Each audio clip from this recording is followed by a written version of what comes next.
السلام علیکم ورحمۃ اللہ وبرکاتہ، نحمده ونصلی علی رسولہ الکریم، اما بعد فاعوذ باللہ من الشیطان الرجیم، بسم اللہ الرحمن الرحیم، رب اشرح لی صدری ویسر لی امری واحلل عقدۃ من لسانی یفقہوا قولی۔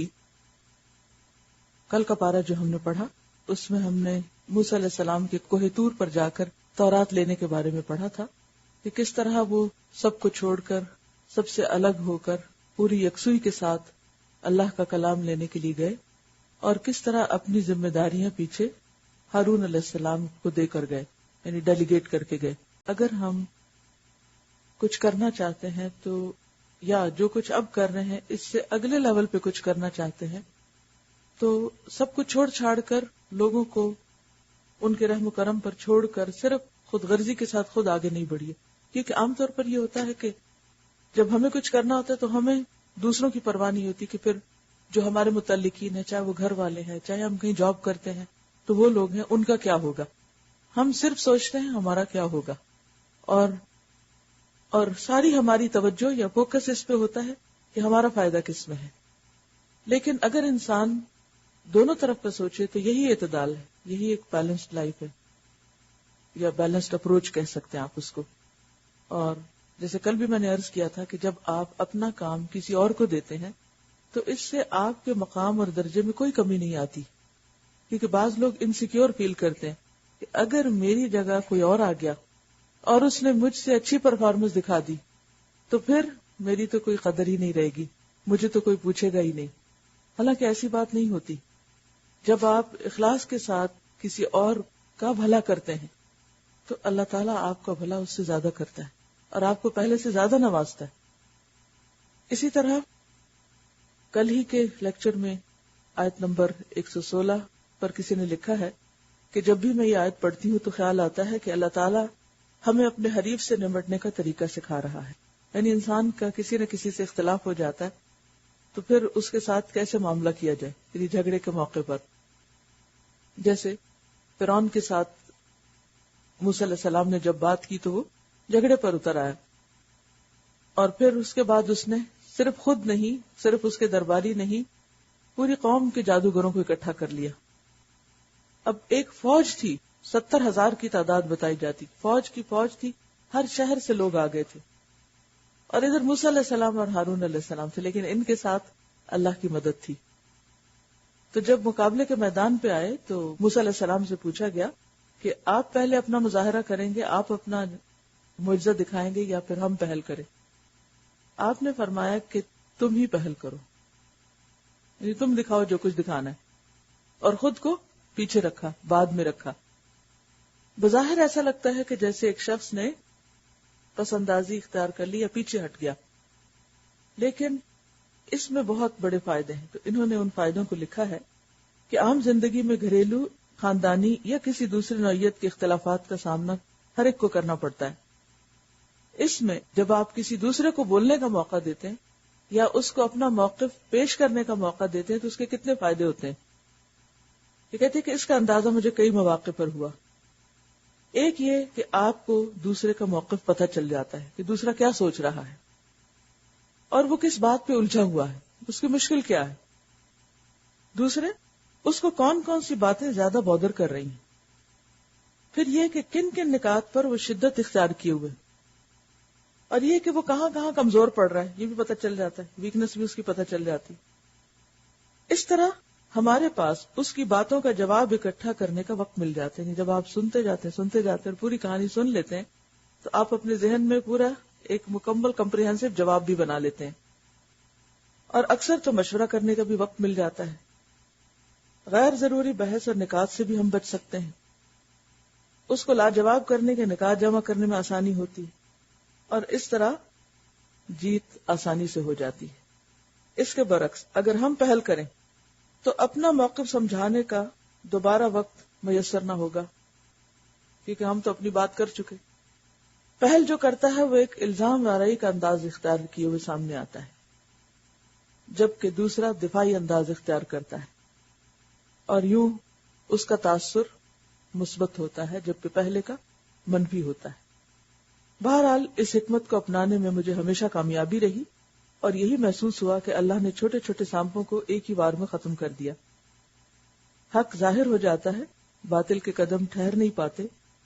پہل کرنے میں جیت لازم نہیں، جیت تو حق ہی کی ہوتی ہے. تو بات یہ ہے کہ جتنے بھی ہمارے کانفلکٹس ہوتے ہیں عام روزمرہ زندگی میں، اس میں ہمیں صرف اپنے خیالات کے اظہار کی کوشش نہیں کرنی چاہیے بلکہ دوسرے کی بھی سننی چاہیے. صرف اپنی ہی کہانی نہ سناتے جائیں، صرف اپنا دیکھیں کہ ہمیں کیا مشکل ہو رہی یا ہم کس پرابلم میں یا ہم کیا سوچ رہے ہیں، بلکہ دوسرے کو بھی بات کرنے کا موقع دیں. اور جب آپ پہلے اس کو بات کرنے کا موقع دیں گے تو کچھ تو گرمی وہی ٹھنڈی ہو جائے گی کہ موقع مل گیا. کیونکہ بہت دفعہ لوگوں کی فرسٹریشن اس لیے بھی ہوتی کہ ہم ان کو بات کہنے کا موقع نہیں دیتے اور پھر وہ اپنے دل میں ہی رکھ لیتے. تو اس طرح یہ جو طریقہ ہے کہ دوسرے کو پہل کرنے دی جائے کسی بھی معاملے میں، اور ویسے بھی ایک مینرز اور اخلاق میں سے بھی ہے. اگر آپ کہیں جا رہے ہیں، کوئی بھی کام کر رہے ہیں، تو آپ عموماً کیا کرتے ہیں؟ دوسرے کو آفر کرتے ہیں کہ آپ پہلے کھانا لے لیں، آپ پہلے چلے جائیں. تو اس سے آپ دوسرے کا دل جیت لیتے ہیں اور اس کے بہت سارے فائدے ہوتے ہیں. جبکہ جب آپ خود ہر چیز میں آگے ہو جاتے ہیں تو پھر ساری ذمہ داری بھی آپ ہی پر پڑ جاتی ہے اور دوسرے پوری طرح اس کام میں انوالو نہیں ہوتے. تو یہ بھی زندگی گزارنے کا ایک بہترین اصول ہے اور اس واقعے سے ہمیں یہ حکمت بھی سمجھ آتی ہے.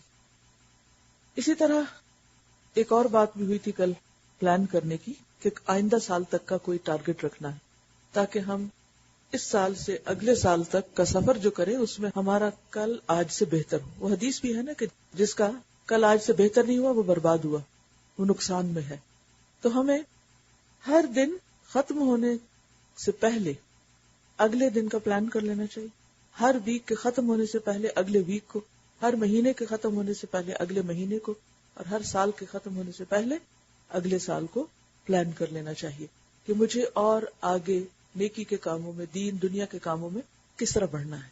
تو انشاءاللہ تعالیٰ اس سے بھی آپ کو بہت فائدہ ہو سکتا ہے. اب دیکھیے کہ قرآن مجید میں سورۃ الفاتحہ میں ہی کہا گیا کہ ایاک نعبد و ایاک نستعین، صرف تیری ہم عبادت کرتے ہیں، صرف تجھ سے ہم مدد چاہتے ہیں. جب بھی آپ عبادت کریں، خواہ وہ ذاتی عبادت ہو، خواہ وہ بندوں کی خدمت ہو، خواہ وہ دین کا کام ہو، اس میں ہمیشہ آپ کو اللہ کی مدد کی ضرورت رہتی ہے. عبادت ہو ہی نہیں سکتی جب تک دعا نہ ہو ساتھ، جب تک مدد نہ مانگی جائے. جو بھی اچھا کام کرنا چاہیں تو اللہ کی مدد مانگ کر شروع کریں، جس کے لیے بار بار پھر آگے بتایا گیا کہ وَاسْتَعِینُوا بِالصَّبْرِ وَالصَّلَاةِ، کہ صبر اور صلاۃ کا معنی دعا بھی ہوتا ہے، صلاۃ حاجت اس کو کہہ سکتے ہیں، نفل نماز کہہ سکتے ہیں، اس کے ساتھ مدد مانگو. تو جب بھی کوئی مشکل ہو، نبی صلی اللہ علیہ وسلم کا طریقہ کیا تھا؟ اذا حزنہ امر فزع الی الصلاۃ، جب کسی معاملے میں فکر مند ہوتے فوراً نماز کی طرف دوڑتے. 2 نفل پڑھ کر اللہ سے دعا کر کے انسان اپنے آپ کو اللہ کے سپرد کر دے تو اللہ سبحانہ وتعالی ضرور راستہ دکھاتا ہے. والذین جاہدوا فینا لنہدینہم سبلنا، کیونکہ یہ زندگی صرف ایک بار ملی ہے، صرف ایک بار. کل کا ہمیں نہیں پتا کتنے دن اور جیتے ہیں، لہذا جو مہلت اس وقت ملی ہے اس سے پہلے کہ وہ ختم ہو جائے ہم کچھ نہ کچھ اپنے لیے کریں.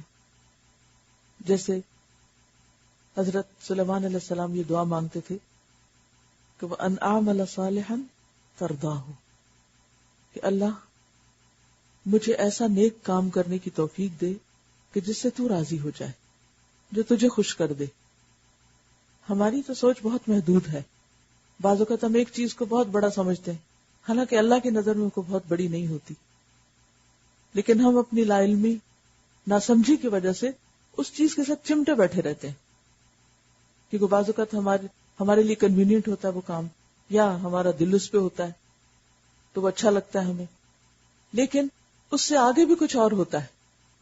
اور نئے طریقے، نئے راستے، نئے کام کرنے سے ہم کیوں گھبراتے ہیں؟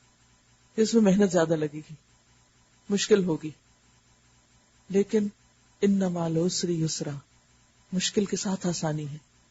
مشکلات سے گھبرائے نہیں، مشکلات آسان ہو جائیں گی اگر آپ ارادہ کر لیں کہ آپ کچھ کرنا چاہتے ہیں. تو اللہ تعالی ہم سب کو توفیق دے. 10واں پارہ. اعوذ باللہ من الشیطان الرجیم. بسم اللہ الرحمن الرحیم. وَاعْلَمُوا أَنَّمَا غَنِمْتُم مِّن شَيْءٍ فَأَنَّ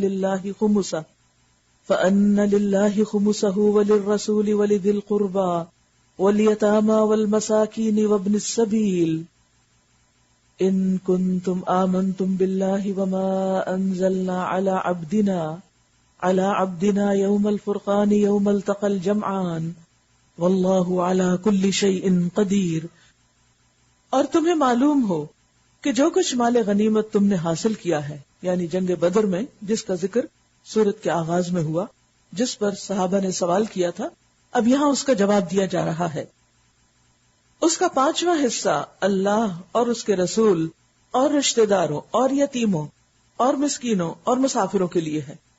یعنی 1/5 اللہ کے رسول صلی اللہ علیہ وسلم کو دے دیا جائے گا، جو اپنے ڈسکریشن پر پھر ان لوگوں پر خرچ کریں گے، جن میں خود رسول صلی اللہ علیہ وسلم کی ذات، آپ کے اہل و عیال، رشتہ دار، یتیم، مسکین اور مسافر.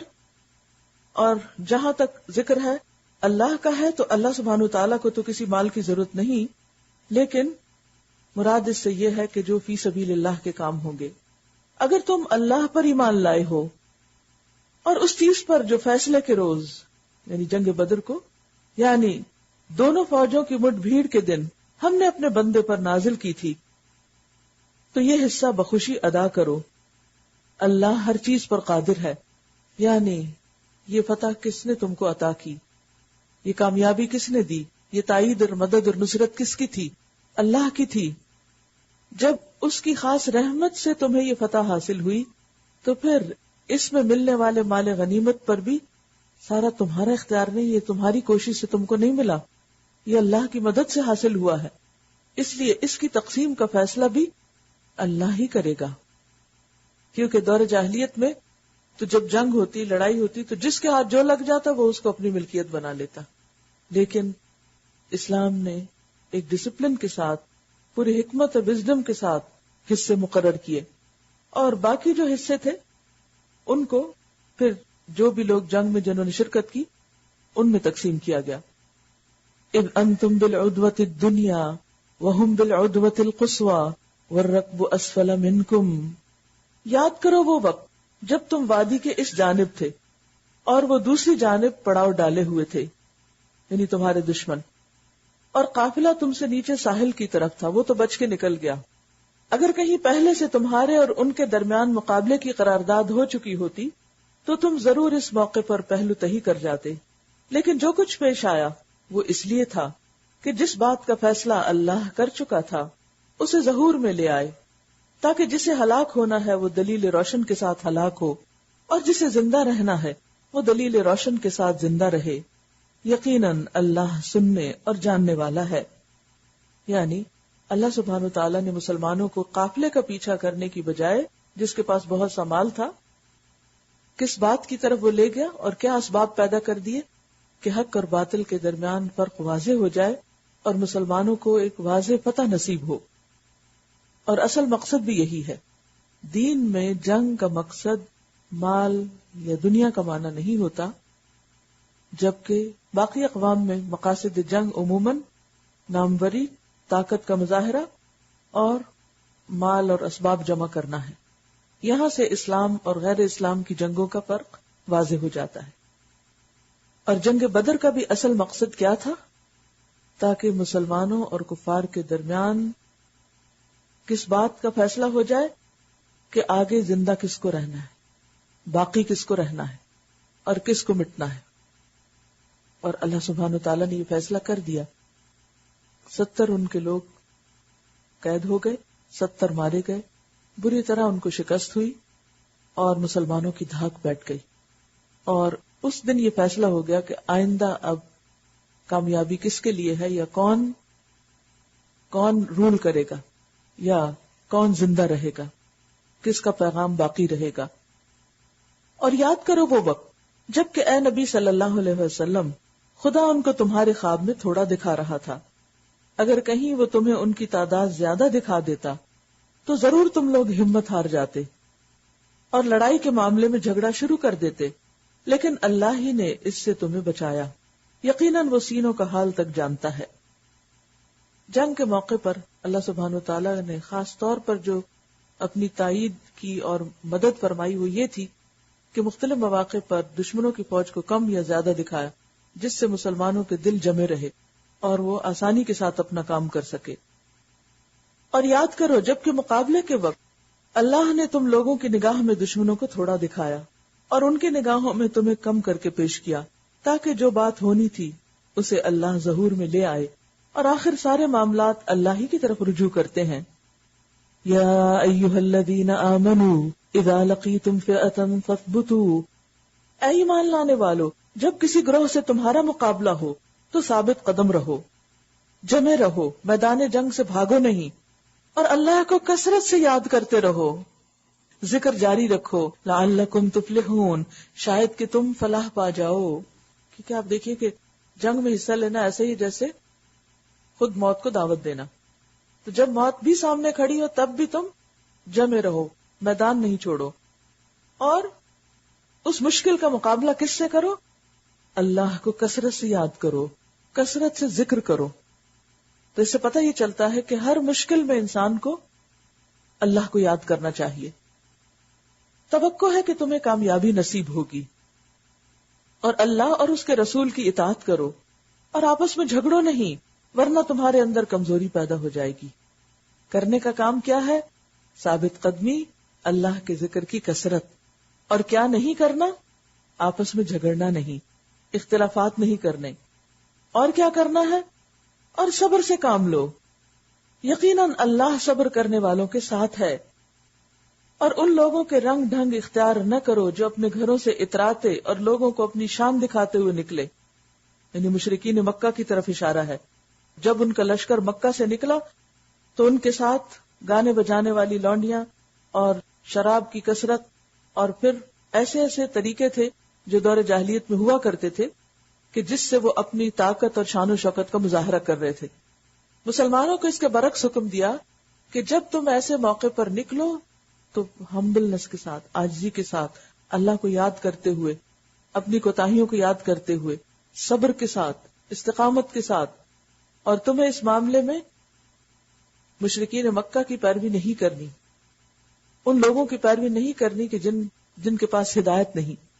ایک مسلمان کا طرز عمل ہر موقع پر مختلف ہوتا ہے اس طرز عمل سے جو غیر مسلم ہوتا ہے، اور مسلمان کو کسی بھی غیر مسلم کے مقابلے میں جو اصل فتح ہوتی ہے وہ اخلاقی فتح ہوتی ہے۔ اور اگر ہمارا اخلاق نان مسلمز کے اخلاق سے گرا ہوا ہو تو ہم پہلے ہی مرحلے پر ہار جاتے ہیں، وہی ناکام۔ جو شخص اپنے کو نہیں تھام سکتا، صبر نہیں کر سکتا، مشکل وقت میں خود کو کنٹرول نہیں کر سکتا، سیلف ڈسپلن نہیں جس کے اندر، کامیابی اس کے لیے نہیں۔ حالات جتنے بھی مشکل ہوں، آپ پر کتنی بھی بڑی زیادتی ہو رہی، لیکن آپ کو بد اخلاقی کا حق نہیں۔ اگر آپ نے بد اخلاقی کی تو آپ ہار گئے، اور اس کی وجہ سے گلٹ پھر ڈیولپ ہو جاتا ہے کہ انسان پھر اچھے کام میں آگے بڑھ ہی نہیں سکتا۔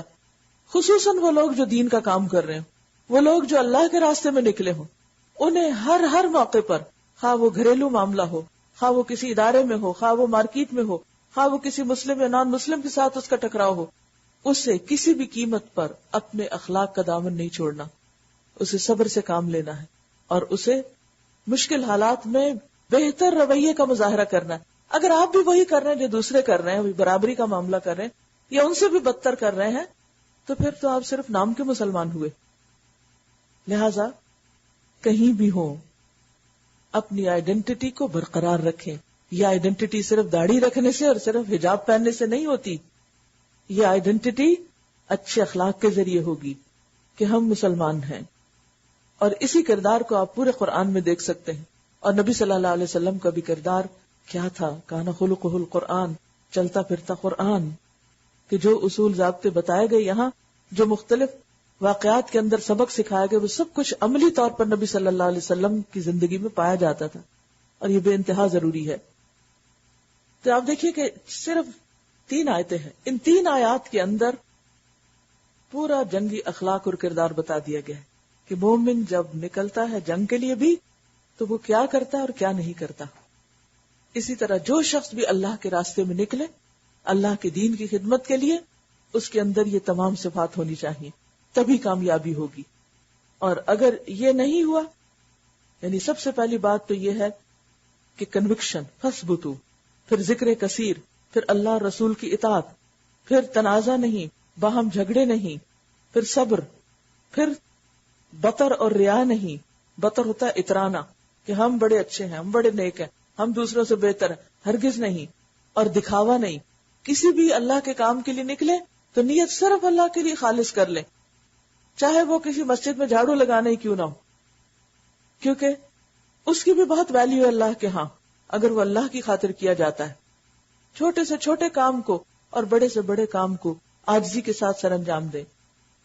اور پھر اسی طرح لوگوں کے لیے اللہ کے راستے بند نہ کریں، کیونکہ جب دین کا کام کرنے والے، اللہ کی راہ میں نکلنے والے، دین کی تبلیغ کرنے والے بد اخلاق ہوتے ہیں یا ریاکاری کرتے ہیں یا اتراتے ہیں یا اپنے آپ کو بڑے نیک سمجھتے ہیں، تو اس سے دوسروں کا راستہ بند ہو جاتا ہے، یصدون عن سبیل اللہ ہو جاتا ہے.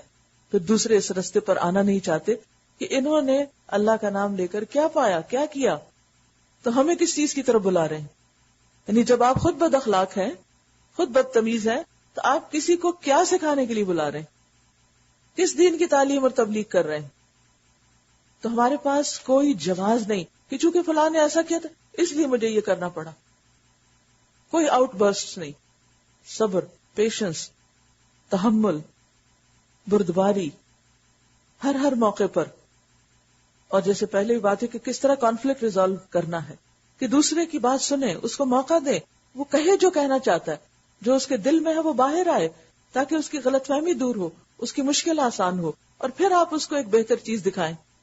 لیکن اگر آپ سن ہی نہیں رہے، اگر آپ اس کی سمجھ ہی نہیں رہے کہ وہ کیا کہنا چاہتا ہے، اور آپ صرف اپنی تقریر جھاڑے جا رہے ہیں اور بڑی بڑی آیتیں پڑھ کے سنا رہے ہیں اور حدیثیں کوٹ کر رہے ہیں، یہ دین کی خدمت نہیں ہوتی.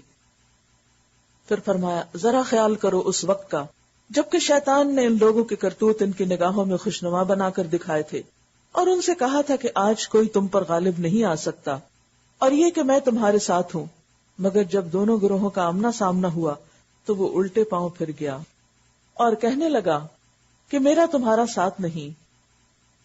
کہا جاتا ہے کہ مشرکین کے لشکر کو شیطان جو ہے وہ باقاعدہ ایک انسان کی شکل میں، ایک قبیلے کے سردار کی شکل میں آ کر ملا اور ان سے کہا کہ تم نکلو، میری بھی فوجیں تمہارے ساتھ ہیں. لیکن آگے جب فوجیں آئیں تو ان کا مقابلہ تو فرشتے کر رہے تھے، انہیں تو فرشتوں سے مقابلہ تھا، اس لیے کہا میں وہ کچھ دیکھ رہا ہوں جو تم نہیں دیکھ سکتے. یعنی اس کو تو فرشتے نظر آ رہے تھے. مجھے خدا سے ڈر لگتا ہے اور خدا بڑی سخت سزا دینے والا ہے. جبکہ منافقین اور وہ سب لوگ جن کے دلوں کو روگ لگا ہوا ہے کہہ رہے تھے کہ ان لوگوں کو تو ان کے دین نے خبر میں مبتلا کر رکھا ہے، تو کریزی پیپل ہیں کہ اپنے مرنے جا رہے ہیں اور جان دینے جا رہے ہیں، جبکہ انہیں نظر آ رہا ہے کہ آگے ان کی تیاری کچھ نہیں. غر ہؤلاء دینہم، یہ تانا ہر اس شخص کو ملتا ہے جو وسائل کی کمی کے باوجود اللہ کے دین کی خدمت کرنا چاہتا ہو. کیونکہ عام طور پر لوگ ایسے مواقع پر بلیم کرتے ہیں اور مذاق اڑاتے ہیں، جیسے جنگ تبوک کے موقع پر بھی ہوا جب ایک مٹھی کھجور کو صدقے میں لے کر آیا تو منافقین ہنسنے لگے.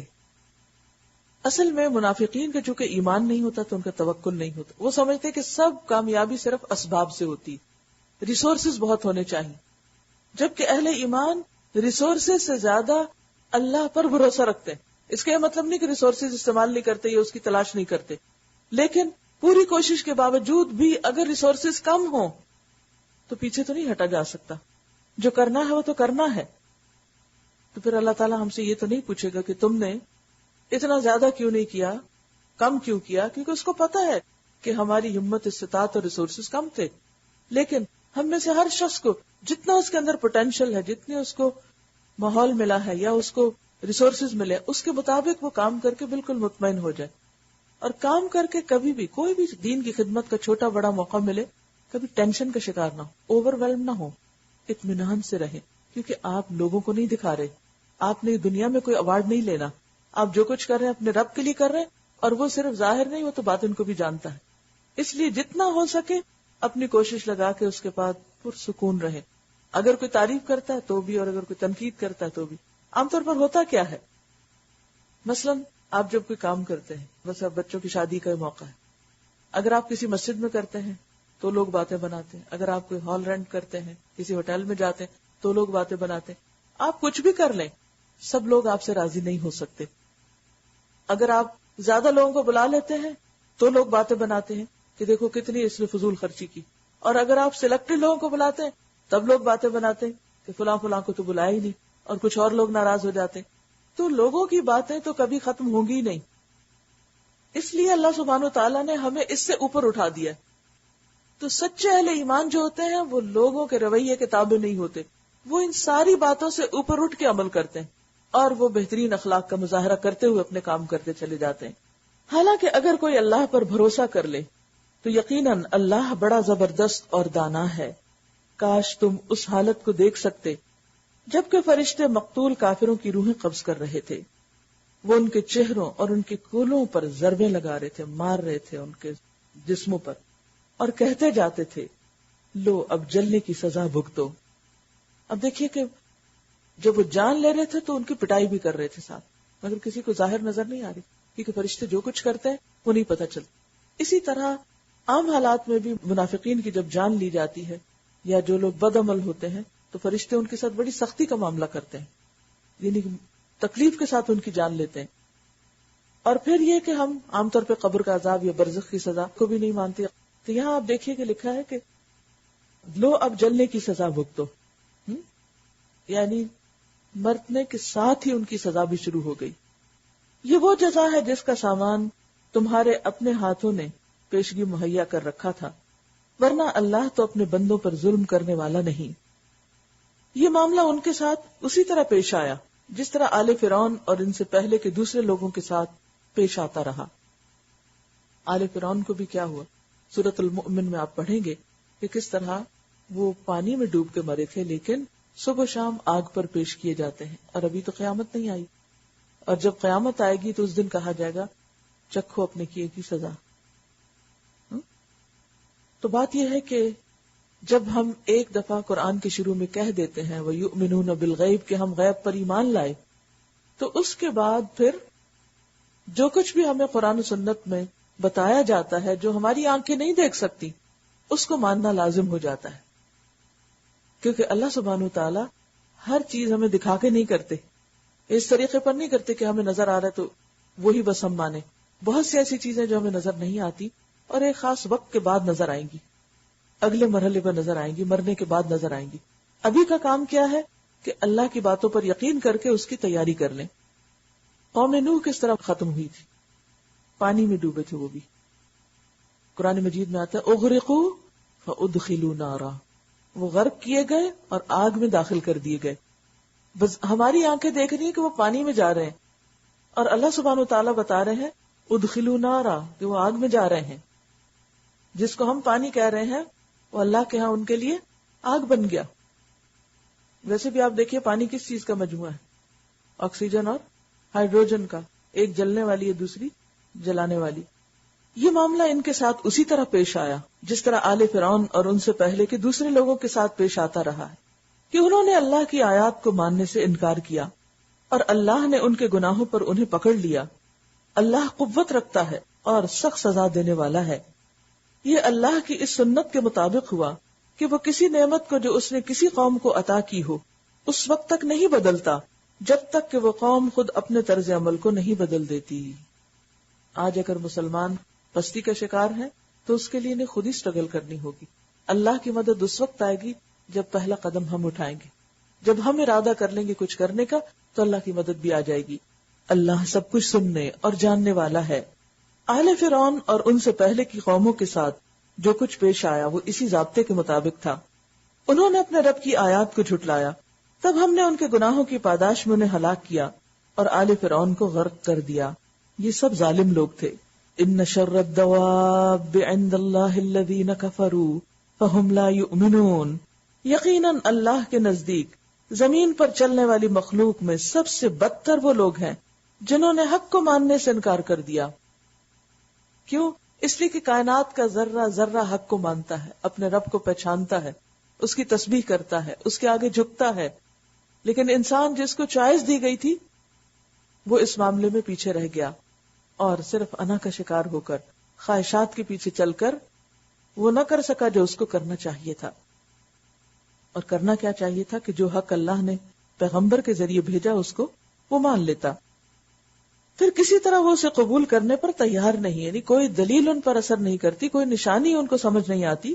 خصوصاً ان میں سے وہ لوگ جن کے ساتھ تو نے معاہدہ کیا، پھر وہ ہر موقع پر اس کو توڑتے ہیں اور ذرا خدا کا خوف نہیں کرتے. بس اگر یہ لوگ تمہیں لڑائی میں مل جائیں تو ان کی ایسی خبر لو کہ ان کے بعد جو دوسرے لوگ ایسی روش اختیار کرنے والے ہوں ان کے حواس باختہ ہو جائیں. توقع ہے کہ بدعہدوں کے اس انجام سے وہ سبق لیں گے. اور اگر کبھی تمہیں کسی قوم سے خیانت کا اندیشہ ہو تو اس کے معاہدے کو علانیہ اس کے آگے پھینک دو. یقیناً اللہ خائنوں کو پسند نہیں کرتا. یعنی اگر کسی کے ساتھ معاہدہ و کانٹریکٹ ہوا اور تم دیکھو کہ دوسرا فریق پورا نہیں کر رہا تو تم چپکے سے خود نہیں توڑ دو، سامنے لا کے ختم کرو، اس کو کینسل کرو. منکرین حق اس غلط فہمی میں نہ رہے کہ وہ بازی لے گئے. یقیناً وہ ہم کو ہرا نہیں سکتے. وَأَعِدُّوا لَهُم مَّا اسْتَطَعْتُم مِّن قُوَّةٍ وَمِن رِّبَاطِ الْخَيْلِ تُرْهِبُونَ بِهِ عَدُوَّ اللَّهِ وَعَدُوَّكُمْ وَآخَرِينَ مِن دُونِهِمْ لَا تَعْلَمُونَهُمْ اللَّهُ يَعْلَمُهُمْ وَمَا تُنفِقُوا مِن شَيْءٍ فِي سَبِيلِ اللَّهِ يُوَفَّ إِلَيْكُمْ وَأَنتُمْ لَا تُظْلَمُونَ. اور تم لوگ جہاں تک تمہارا بس چلے زیادہ سے زیادہ طاقت اور تیار بندھے رہنے والے گھوڑے ان کے مقابلے میں مہیا رکھو، تاکہ اس کے ذریعے سے اللہ کے اور اپنے دشمنوں کو اور دوسرے دشمنوں کو خوف زدہ کرو جنہیں تم نہیں جانتے مگر اللہ جانتا ہے. یعنی ہر حال میں پریپیئرڈ رہو، اپنے آپ کو دشمن کے لیے ترنوالا نہ بناؤ. اللہ کی راہ میں جو کچھ تم خرچ کرو گے، یہاں کا خرچ کرنا کس چیز پہ ہے؟ اس تیاری کے لیے. اس کا پورا پورا بدل تمہاری طرف پلٹایا جائے گا اور تمہارے ساتھ ہرگز ظلم نہ ہوگا. اب دیکھیے کہ ایک ہوتا ہے کار دین اور ایک ہوتا ہے اس کی تیاری. کچھ لوگ فرنٹ پر کام کر رہے ہوتے ہیں اور کچھ لوگ بیک پر ان کو سپورٹ کر رہے ہوتے ہیں، اور دونوں اجر میں برابر ہوتے ہیں اپنی نیتوں اور اپنی کوششوں کے ساتھ. کچھ لوگ جان کے ساتھ کام کرتے ہیں، کچھ مال کے ساتھ، اور کچھ جان اور مال دونوں لگاتے ہیں. تو ظاہر ہے جتنا کوئی لگائے گا اتنا ہی اجر پائے گا. لیکن یہ دین کی خدمت کا کام کسی ایک شخص کا کام نہیں ہوتا، یہ اکیلے کرنے کا کام نہیں ہوتا، یہ ٹیم ورک ہوتا ہے جس میں مختلف لوگوں کے مختلف رولز ہوتے ہیں. اور جب تک ہر ایک اپنی ذمہ داری پوری نہ کرے اس وقت تک کام نہیں چلتا، کامیابی نہیں ہوتی. کہیں سکلز درکار ہوتی، کہیں پر طاقت درکار ہوتی، کہیں مال چاہیے ہوتا ہے، کہیں کچھ اور چاہیے. تو جہاں جہاں جس چیز کی ضرورت ہو وہاں جو کچھ لا سکتا ہو، جو کچھ کر سکتا ہو اسے کرنا چاہیے. اور اسی طرح ہر ایک کا حصہ اس میں پڑتا ہے اور سب اپنی ذمہ داری سے عہدہ برآ ہوتے ہیں. اور اے نبی صلی اللہ علیہ وسلم، اگر دشمن صلح اور سلامتی کی طرف مائل ہوں تو تم بھی اس کے لیے مائل ہو جاؤ اور اللہ پر بھروسہ کرو، یقیناً وہی سب کچھ سننے اور جاننے والا ہے. اور اگر وہ دھوکے کی نیت رکھتے ہوں تو تمہارے لیے اللہ کافی ہے. یعنی اسلام یہ نہیں چاہتا کہ تم ہر حال میں لڑو ہی. اگر تمہارا دشمن لڑنا نہیں چاہتا اور وہ تم سے صلح چاہتا ہے تو تم صلح کر لو. صلح کرنے میں عموماً کیا مشکل ہوتی ہے کہ کیا پتا وہ ہمیں دھوکہ دے جائے، بظاہر صلح کر کے پھر ہم پہ حملہ آور ہو جائے. تو فرمایا کہ اگر وہ دھوکہ دے اور دھوکے کی نیت سے یہ کر رہا ہے تو بھی اللہ پہ بھروسہ کرو، تمہاری مدد کے لیے اللہ کافی. یہ کتنی خوبصورت بات ہے اور دل بڑھانے والی کہ انسان بعض اوقات کسی کے ساتھ معاملہ کر رہا ہوتا ہے. آپ دیکھیے کہ عام روزمرہ زندگی میں بھی آپ لوگوں کے ساتھ معاملات کرتے ہیں، کانٹریکٹس کرتے ہیں، آپ کسی کے ساتھ بزنس میں شریک ہوتے ہیں، کسی کے ساتھ شادی کے رشتے میں شریک ہوتے ہیں، کسی کے ساتھ کسی طرح. اب یہ ہوتا ہے کہ یہ دنیا چونکہ پرفیکٹ نہیں، ہر جگہ انسان کو کچھ نہ کچھ ایسی چیزیں پریشان کرتی ہیں کہ اگر میں اس شخص کے ساتھ یہ معاملہ کر لوں، یہ معاہدہ ہو جائے تو کہیں ایسا نہیں مجھے دھوکہ دے جائے. شادی ہوتے کوئی سوچے کیا پتہ یہ مجھے چھوڑ جائے، یا یہ کہ بزنس کرتے کیا پتہ یہ دھوکہ دے جائے اور لے کے سب کچھ چلا جائے. اسی طرح دشمن سے صلح کرتے وقت کیا پتہ دشمن دھوکہ دینا چاہتا اور پھر حملہ آور ہو جائے. فرمایا کہ جب معاملہ کرو ظاہر پہ کرو، اور جو چیز انسانوں کی بھلائی اور فائدے میں ہے، جس چیز میں خیر دیکھو، استخارہ انسان کر لیتا، اللہ سے مدد اور دعا کر لیتا، اس کے بعد فیصلہ کر لے فیصلہ کرنے کے بعد انسان کو مذبذب نہیں رہنا چاہیے. میں نے دیکھا کہ بہت سے لوگ منگنی نکاح ہونے کے باوجود استخارے کر رہے ہوتے ہیں کہ دل نہیں ٹھک رہا, کوئی ایک بات بادر کر رہی ہوتی, اور وہ شیطان ہوتا ہے کہ جو انسان کو پریشان کیے رکھتا ہے.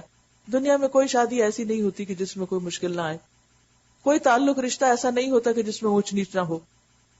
کہیں نہ کہیں انسان کو خوشی کے ساتھ غم اور غم کے ساتھ خوشی نظر آتی ہے.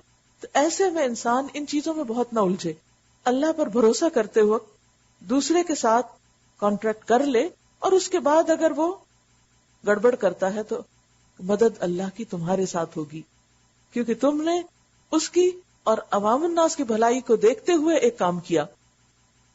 هو الذی ایدک بنصرہ وبالمؤمنین, بالمؤمنین, وہی تو ہے جس نے اپنی مدد سے اور مومنوں کے ذریعے سے تمہاری تائید کی. یعنی اللہ سبحانہ و تعالیٰ خود بھی مدد کرتا ہے اور بندوں کے ذریعے بھی مدد کرواتا ہے. یعنی آپ پیغمبر ہیں, اللہ کی تائید براہ راست آپ کو حاصل ہے, لیکن وہ تائید اسباب کے پردے میں, اور وہ اسباب کیا ہیں؟ صحابہ کرام, اور وہ تیاری جو پیچھے جس کا ذکر ہوا. دنیا میں کوئی بھی آپ کو کام کرنا ہو, چاہے آپ کو حج عمرے پہ جانا ہے یا کسی دین کے کام میں کچھ پڑھنے پڑھانے سیکھنے سکھانے تبلیغ کرنے دعویٰ کا کام کر کچھ بھی کرنے, تو اس میں آپ کو اللہ کی مدد کے ساتھ بندوں کی تائید بھی چاہیے ہوتی, بندوں کی سپورٹ بھی چاہیے ہوتی. اسی لیے والعصر ان الانسان لفی خسر الا الذین آمنوا وعملوا الصالحات وتواصوا بالحق وتواصوا بالصبر. قسم ہے زمانے کی, یقیناً انسان خسارے میں ہے سوائے ان کے جو ایمان لا کر نیک کام کرے اور ایک دوسرے کو حق کی تلقین اور صبر کی تلقین کرے, خود بھی جمع اور دوسرے کو بھی جمائے رکھے. تو یہ جو سپورٹ گروپ کا کانسیپٹ ہے یہ ہمیں دین نے دیا ہے کہ ایک دوسرے کے لیے مددگار بنو, کونوا انصار اللہ, ایک دوسرے کے ہیلپرز بنو, اور دیکھو کہ تم کہاں فٹ آتے ہو, تم گاڑی کا کون سا پرزا ہو. بعض اوقات آپ دیکھتے ہیں کہ ایک بڑی مشینری ہوتی ہے نا, تو اس میں کچھ حصے تو بڑے بڑے پارٹس ہوتے ہیں, مثلا انجن ہے, بڑی چیز ہے, چھت ہے, اس کی باڈی ہے, اس کے اندر کی اور چیزیں. لیکن بعض اوقات ایک چھوٹا سا پرزا جو ہوتا ہے وہ ان بڑی بڑی چیزوں سے بھی بڑا کام کر رہا تھا. اگر وہ کام نہ کرے, بریک فیل ہو جائے, بریک کتنی بڑی ہوتی, انجن کے مقابلے میں تو چھوٹی ہوتی, انجن کام کر رہا, بریک کام نہیں کر رہی, گاڑی نہیں چلے گی, خطرہ ہے اگر وہ چلے تو. ہمیں یہ دیکھنا چاہیے کہ اللہ نے ہمیں کیا صلاحیت دی. اللہ کے دین کے کام میں ہم کہیں بھی استعمال ہو جائے, چاہے وہ ایک نٹ ہو چھوٹا سا, چھوٹی سے پرزا ہو, کیل ہو, کانٹا ہو, کہیں ہو, لیکن ہم اس گاڑی کا حصہ بن جائے, اس ٹیم کا حصہ بن جائے, اس مشن کا حصہ بن جائے جس کو اللہ نے اپنے کام کے لیے موقع دیا ہے. اور یہی ہم میں سے ہر ایک کی تمنا ہونی چاہیے. اس میں کوئی بڑا بڑا نہیں ہوتا اور چھوٹا چھوٹا نہیں ہوتا. اصل بڑا وہ ہے جس کو اللہ بڑا کہتا ہے اور جو اللہ کی نظر میں بڑا قبول ہو جاتا ہے. فرمایا وہی تو ہے جس نے اپنی مدد سے اور مومنوں کے ذریعے سے تمہاری تائید کی, اور مومنوں کے دل ایک دوسرے کے ساتھ جوڑ دیے. تم روئے زمین کی ساری دولت بھی خرچ کر ڈالتے تو ان لوگوں کے دل نہ جوڑ سکتے تھے. گویا دین کے کام میں سب سے اہم چیز دلوں کا جڑا ہونا ہے, دلوں کا یک رخ ہونا ہے. آپس کے اختلاف اور نسلی اور زبانی اور قومی فرقہ واریت, ان چیزوں کو چھوڑ کر مقصد پہ نظر رکھتے ہوئے اللہ کی خاطر ایک دوسرے سے محبت کرنی ہے. اختلاف کے باوجود اتحاد رکھنا ہے, کیونکہ ہم اللہ کے لیے ایک دوسرے سے ملے ہیں. مگر وہ اللہ ہے جس نے ان لوگوں کے دل جوڑے, یقیناً وہ بڑا زبردست اور دانا ہے.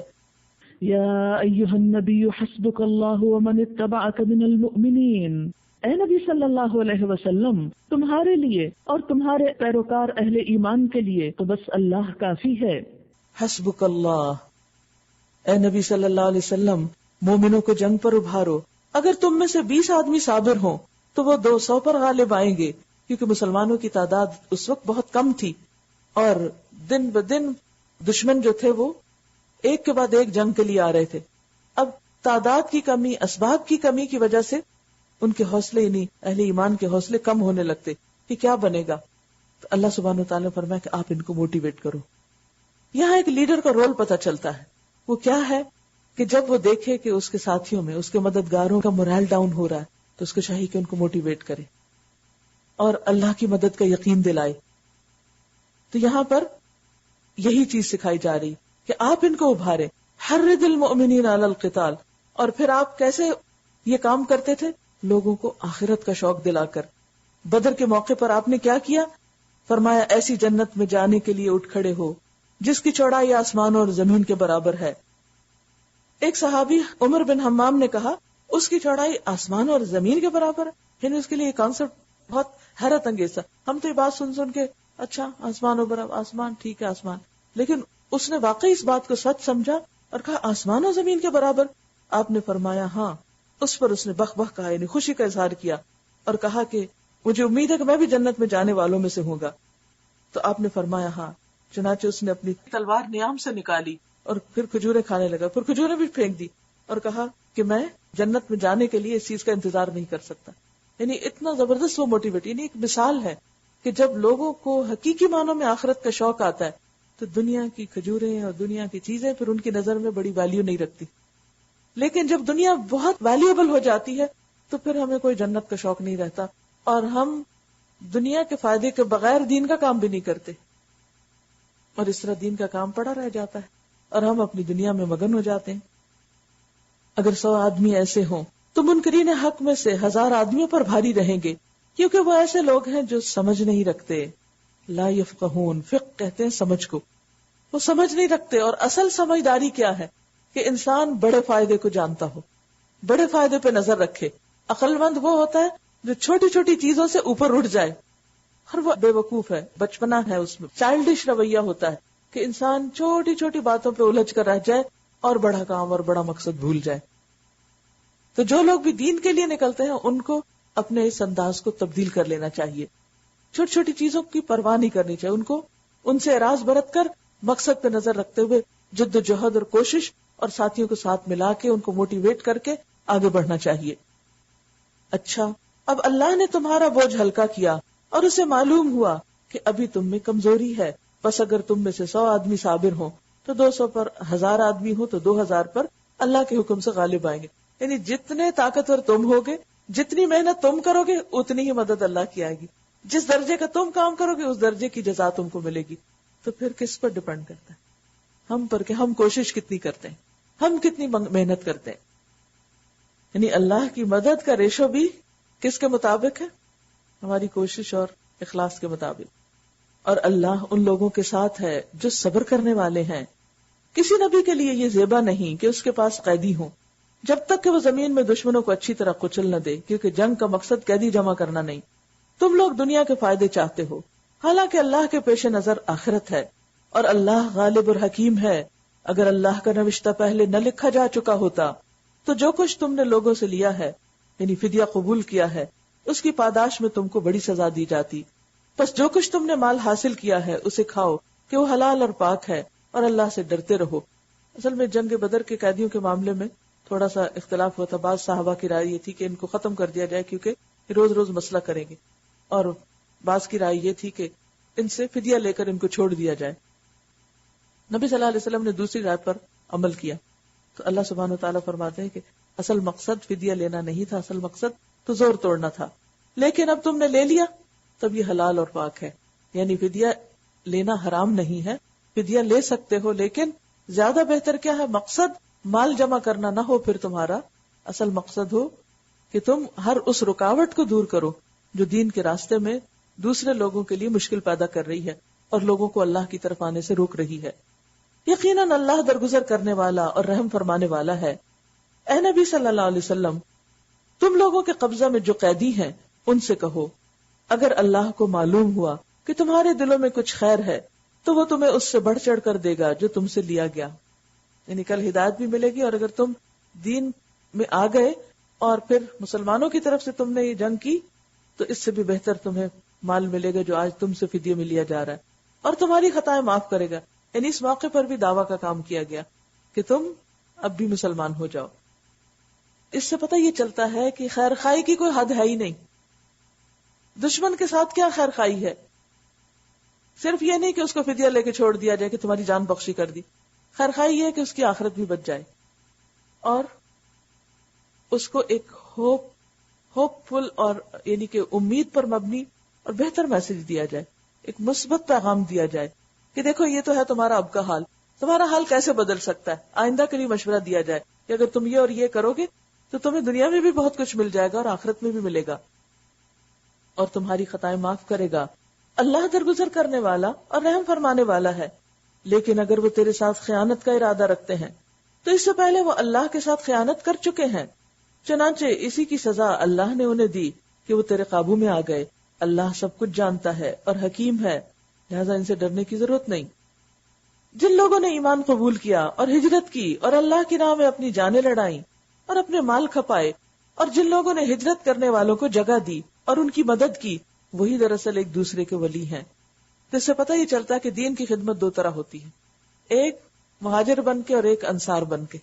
یا انسان دین کے لیے اپنا سب کچھ چھوڑ کر نکلتا ہے، یا یہ کہ چھوڑ کر نکل کے آنے والوں کا مددگار بنتا ہے اور ان کو سپورٹ دیتا ہے، اور یوں ٹیم ورک بنتا ہے انصار اور مہاجرین میں جب دین کی خدمت بہتر طور پر ہوتی ہے۔